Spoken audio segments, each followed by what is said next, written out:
I won. And everybody within earshot heard that and were like, holy shit, that guy's Peter Griffin. And then my friends that I was with kind of like were off somewhere else getting an autograph from somebody. I don't know who it was. And they were like, what's all this commotion? They thought Stan Lee walked in or something, because I literally had a ring of people around me. And I never experienced anything like this in my life up until that point. Now I've done it a million times. But it was just really, really funny how that was, you know, the birth of something so big and so instrumental in my life. Because I figured that was my 15 minutes of fame. I was very much one of these fall through the cracks kind of like, kept to myself. I was, you know, funny with my friends and family, but like I wasn't like an outgoing guy like that. And I guess because it afforded me the ability to be somebody that I'm not, I just improvised that entire day as Peter Griffin. I didn't break character 1 second. I did the voice the entire day, 5 hours walking around driving my friends crazy. And we went home. It was like the most epic day of my life up until that point.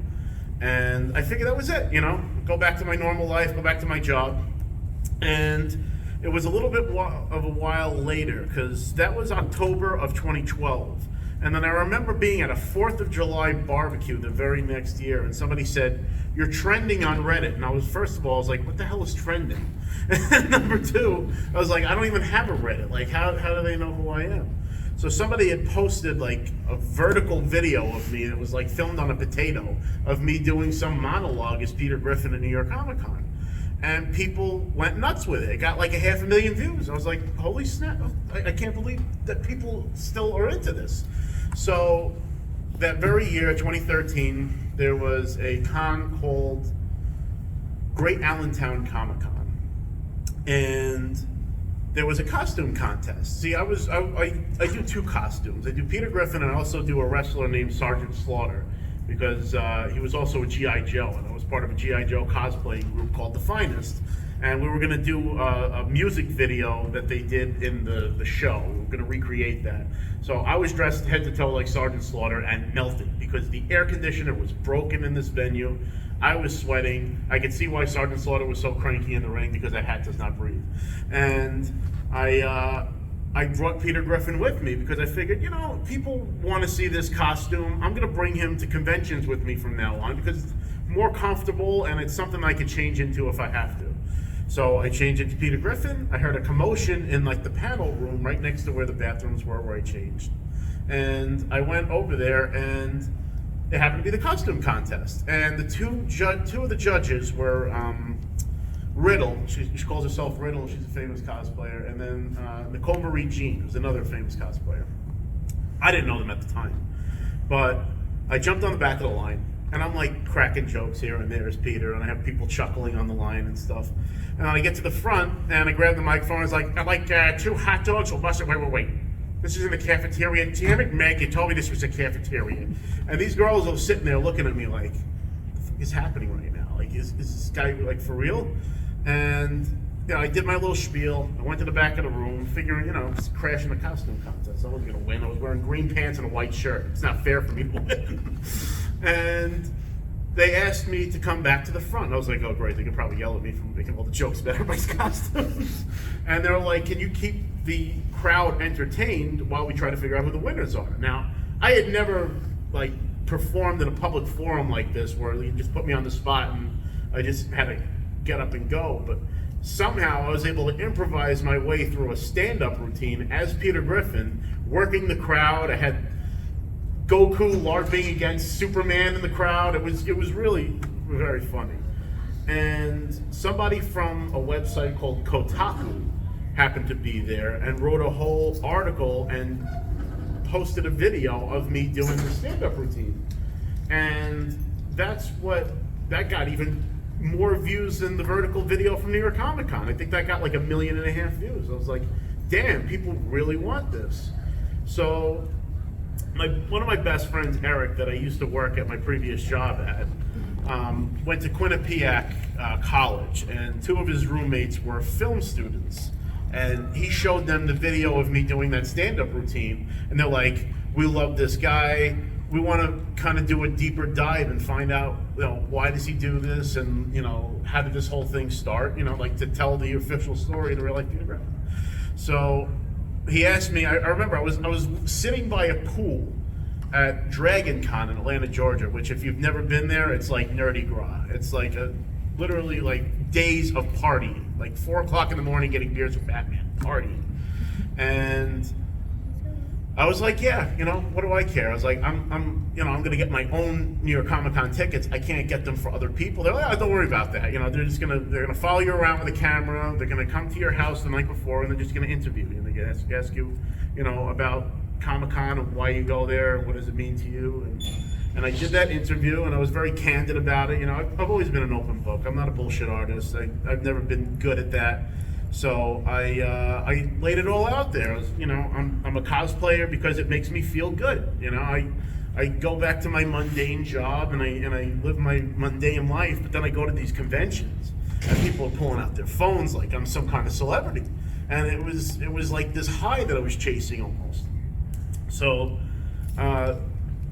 that was New York Comic Con 2014. We didn't post the video until January 15th. They had 20 plus hours of footage of me walking around in this interview and this and that, and they whittled it down to like 3 minutes and change. And we posted this video, and my God, did that thing go viral immediately. I think by the end of the first or second day, we had well over 3 million views. To this day, it's 17 million views and climbing, that one video. And that's what changed everything for me. Inside Edition sent a car to my house and interviewed me at the Palisades Mall.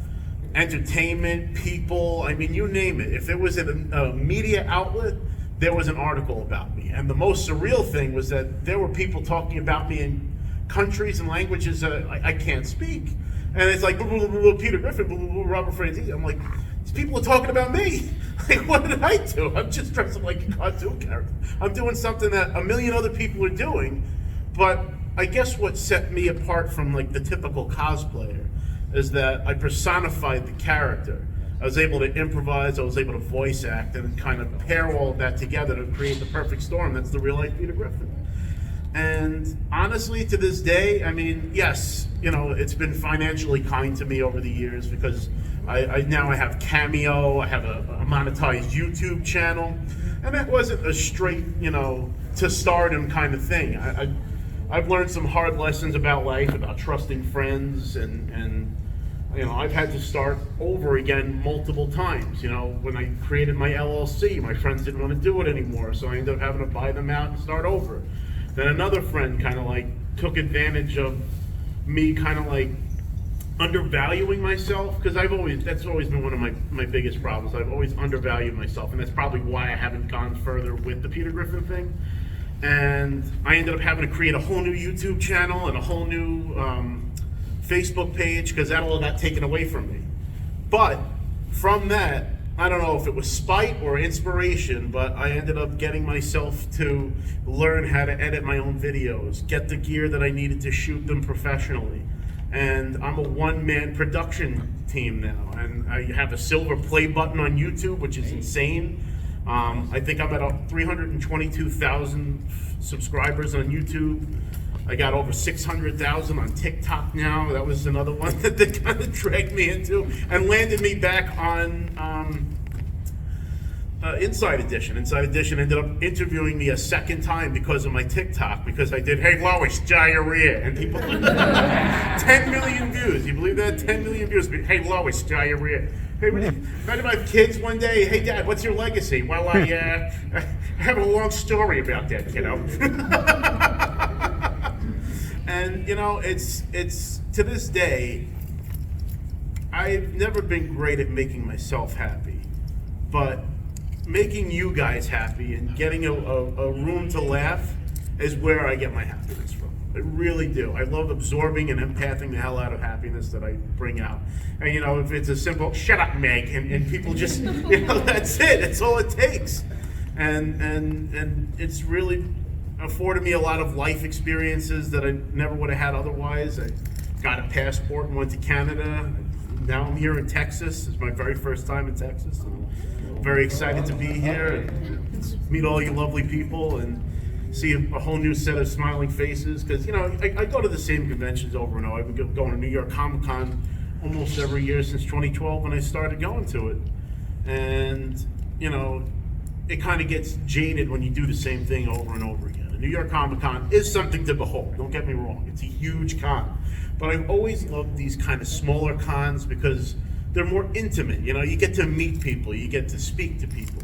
At New York Comic Con, it's like, hey, can I grab a picture? And then it's like, all right, well, 40 other people are waiting for me to take a picture. So I really can't like get to have that little interaction. And I absolutely love it. And I'm sorry if I'm not doing this whole thing as Peter. I know people want the Peter thing. But yeah, it's really been a whole lot of fun. And I have my friend Mandy as my real life Lois. And no, we're not a couple, but we're incredibly close friends. And she's one of my best friends in the world. And we still do the real life Peter and Lois Griffin thing. And my friend Anya, unfortunately, is Meg. And my original Meg was Ivy Doom Kitty, if you guys have ever heard of that cosplayer. She's based out of California, and she went viral with cosplay long before I even did. And I ended up meeting her at a con called Atlantic City Boardwalk Con that they used to have. And she dressed up like Meg at that con so we could meet up, and we made some funny videos. But Anya was the one that stuck because I actually, in 2018, threw my own convention. A lot of people don't realize. It was a little smaller con in Corona, Queens, where they had the original World's Fair in the 60s and I believe in the 30s before that.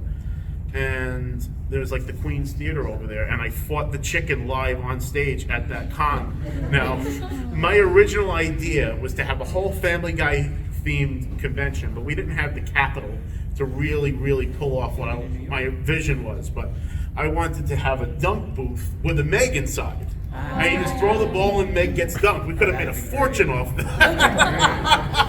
I would have spent my own money to that.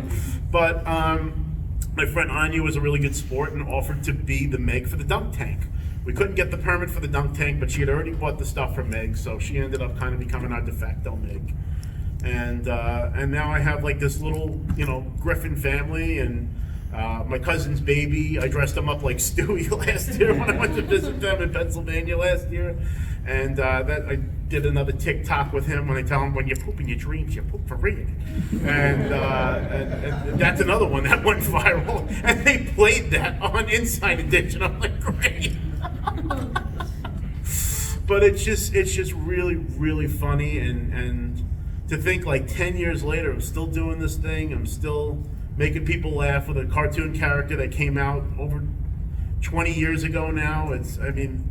I remember watching Family Guy in high school. Like, I didn't watch it when it was on the air. It was already canceled the first time, and my friend had the DVD collection of the first 3 seasons. And he would lend me disc by disc, one at a time. And I watched the first 3 seasons and thought, this show's hysterical. There's no line they won't push. There's no joke they won't tell. And it was like almost like a fresher take on The Simpsons, because The Simpsons at that time kind of got stale. You know, they were the kings of comedy in like the 90s, but I would say in the 2000s, Family Guy was the show. Yes. And I know, like, when I first started doing this, Family Guy was a little more relevant than it is now, but it still blows my mind to see how excited people get when they see Peter Griffin today. Like, every time I think, well, you know, they're just going to cancel the show and I'm not going to be able to do this anymore. It just keeps coming back, and I'm really grateful to the folks at Bonsai Con for having me out here, and you know, I always try to tell my fans, like, if you want to meet me, please let your local cons know, and I'd be more than happy to come out and meet the fans, and, you know, create a whole new audience to make laugh. People that haven't heard my old jokes yet, you know. But, I mean, that's really the story of the real life Peter Griffin, how I started it, how I continue to do it. I do the cameo videos for shout outs, for businesses, for personal needs. I mean, I've done them for divorces, I've done them for everything. You finally got rid of that bitch. It's really funny, some of the things that they tell me to like say, and like sometimes I have to say no. I'm like, I'm not saying this. Career ending, no, not doing it. But I think I'm going to open it up to questions. Does anybody have any questions?